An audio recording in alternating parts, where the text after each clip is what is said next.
but he had the Observer in the base of Lobber the entire time as well, so I am quite flustered by that comp, but at this moment, EGHuK is losing his main base, and he honestly just doesn't have enough units to make the engagement, but there are no probes, I believe, on the field right now for Lobber.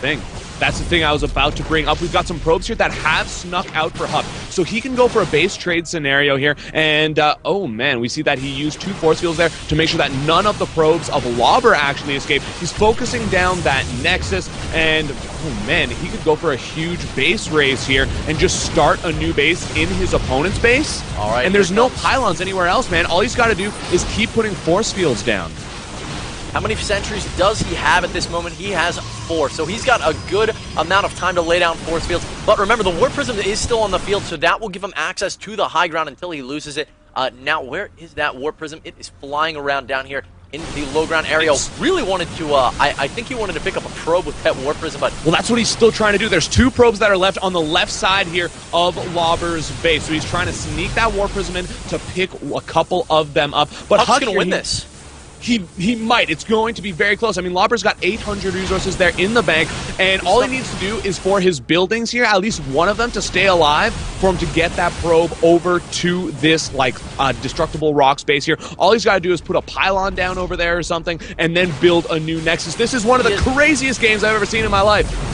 Lobber's probes, where are they? I'm looking at the units tab. He does have 2 of them right now. They're in the Warp Prism. They are inside the Warp Prism. Okay, I missed that, so he's going to drop them at just the right time, but EGHuK is way ahead economically with getting down this Nexus so fast, and the energy on these sentries is really, really building up. So Lobber making any push up into EGHuK's low ground main here is essentially going to be an all-in.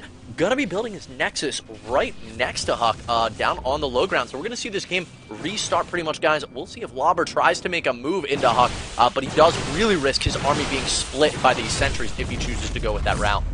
Yeah, and that's going to be super, super dangerous. And you know what? EGHuK, he's got 6 probes versus just the 2 of his opponent. So he's going to be able to really just crank out a much stronger economy. And not only that, but he can expand up into the main. It actually doesn't really have that many resources left, so I retract that statement. But Lobber, man, he can't attack up this ramp. It's basically going to be impossible. Maybe we can see some cute Warp Prism play come from him, where he starts bringing all of those units up onto the high ground, try to engage down the ramp and up the ramp simultaneously. I don't know, man. This is crazy. Absolutely insane right now. EGHuK, having come back from being so behind early on, then this pseudo base trade that did turn into a full-out base trade. EGHuK blinking down. Will he lose a Stalker? Is he just trying to bait the forces? Lays down 2 force fields. And I think he chose to do that just because all of his sentries were full on energy. So dumping down those 2 force fields, hoping to pick something off. Didn't manage to get away with it. But remember, Warp Gate's already completed for him. You know, this isn't starting a new game from the beginning. So he's going to lay down 1 gateway. And as he continues to build his gateway count, he can really start making some units. Wants to be careful, though. Got 1 shot off there. That is just so nerve-wracking, Kibbles, to see EGHuK here be so cavalier with those Stalkers.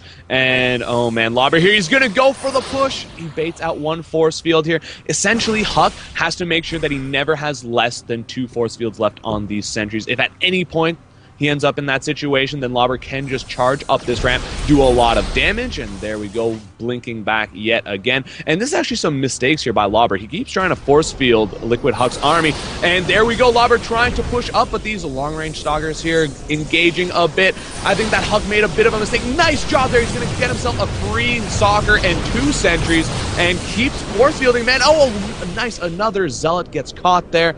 Lobber here is putting on so much pressure, but there's still a lot of energy left on these sentries here, Kibbles. This is so close. It looks like EGHuK, guys, with the superior concave and doing so much damage to these units.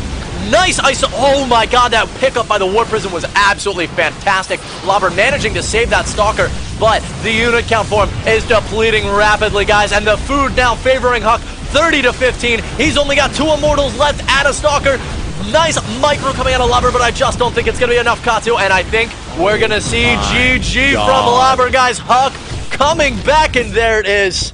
Dude, I don't care if you are at home right now, your family's sleeping, you gotta yell and cheer like crazy because EGHuK just won this game. This is just not even conceivable. It is impossible, Kibbles. Oh my god, man.